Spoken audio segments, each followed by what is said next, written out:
अपने ही देश में नेतन्याहू को हो सकती है बड़ी सजा। यूएस ने दिल्ली ब्लास्ट को बताया आतंकी हमला। ट्रंप के साइन से खत्म हुआ यूएस का शटडाउन। 17 नवंबर को शेख हसीना पर आएगा बड़ा फैसला। मसूद की बहू अफीरा से सीधे संपर्क में थी शाहीन। नमस्कार, मेरा नाम है शालिनी और आप देख रहे हैं द न्यूज़ 15। स्वागत है आपका हमारे खास प्रोग्राम दुनिया के हालचाल में। चलिए नजर डालते हैं बड़ी खबरों पर विस्तार से। इजराइल के प्रधानमंत्री बेंजामिन नेतन्याहू इस समय कई भ्रष्टाचार मामलों में फंसे हुए हैं। अगर वे दोषी पाए गए तो उन्हें सजा हो सकती है। इसी बीच अमेरिकी राष्ट्रपति डोनाल्ड ट्रंप ने इजराइल के राष्ट्रपति आइजैक हर्जोग को एक पत्र लिखकर नेतन्याहू को इन सभी मामलों में पूर्ण क्षमा देने की अपील की है। ट्रंप का ये कदम इजराइल के आंतरिक मामलों में अमेरिकी दखल के रूप में देखा जा रहा है।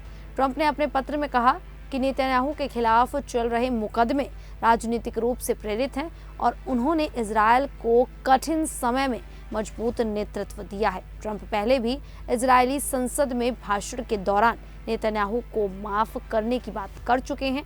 नेतन्याहू पर 3 गंभीर आरोप हैं: धोखाधड़ी, विश्वासघात और रिश्वत लेना।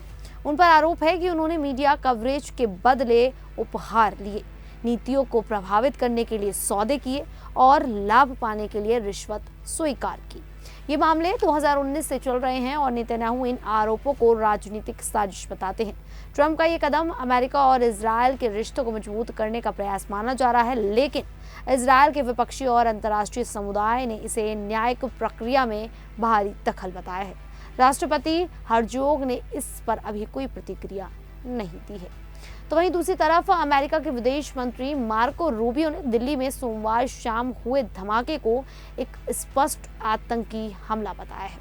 उन्होंने भारत की सराहना करते हुए कहा कि भारतीय एजेंसियां जांच बहुत सावधानी और पेशेवर तरीके से कर रही हैं। रूबियो ने बताया कि धमाका एक कार में भारी विस्फोटक सामग्री होने की वजह से हुआ, जिससे कई लोगों की जान चली गई और कई घायल हुए।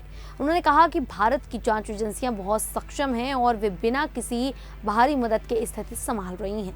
अमेरिका ने मदद की पेशकश की, लेकिन भारत ने साफ किया कि उसे इसकी आवश्यकता नहीं है। रूबियो ने यह भी कहा कि वे जांच पूरी होने के बाद भारत के तथ्यों का इंतजार करेंगे।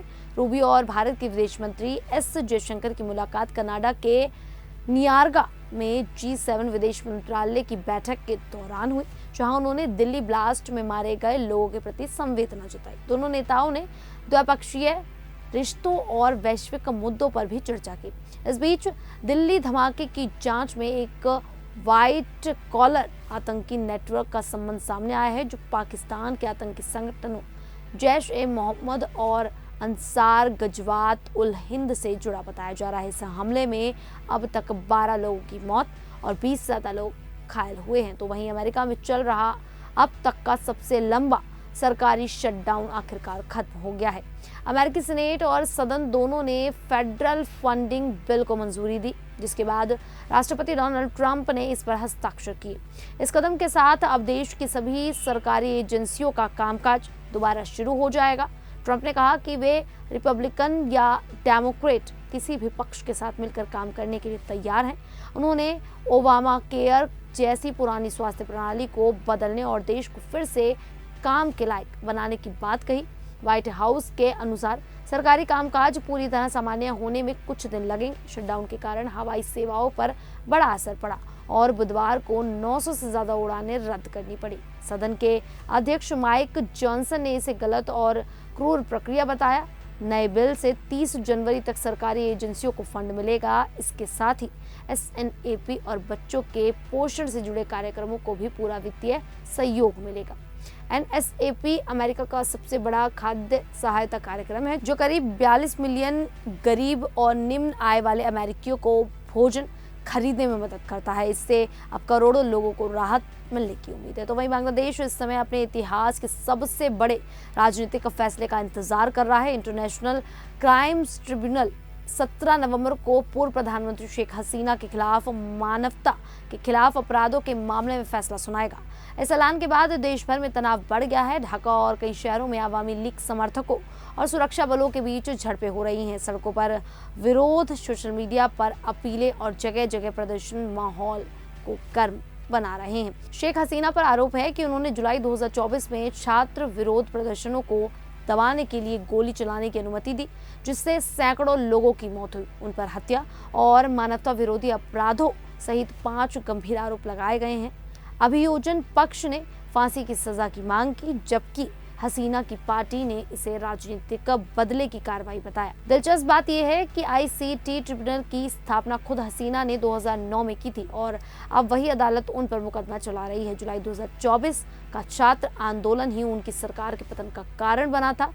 तब 1400 से अधिक लोगों की मौत हुई थी। हसीना भारत चली गई और मोहम्मद यूनुस की अगुवाई में अंतरिम सरकार बनी। अब देश में सुरक्षा सख्त कर दी गई है और बांग्लादेश हाई अलर्ट पर है। तो वहीं दिल्ली आतंकी धमाके की जांच में शाहीन शाहिदा नाम की महिला पर बड़ा खुलासा हुआ है। जांच एजेंसियों को पता चला कि शाहीन आतंकी संगठन जैश-ए मोहम्मद के संस्थापक मसूद अजहर के भतीजे उमर फारूक की पत्नी अफीरा के संपर्क में थी। अफीरा के कहने पर ही शाहीन भारत में जमात अल मोमिनात नाम का महिला नेटवर्क तैयार कर रही थी। ये संगठन जैश का महिला विंग है, जिसे मसूद अजहर की बहन चला रही है। शाहीन का काम था महिलाओं को संगठन से जोड़ना और उन्हें कट्टरपंथ की ओर ले जाना।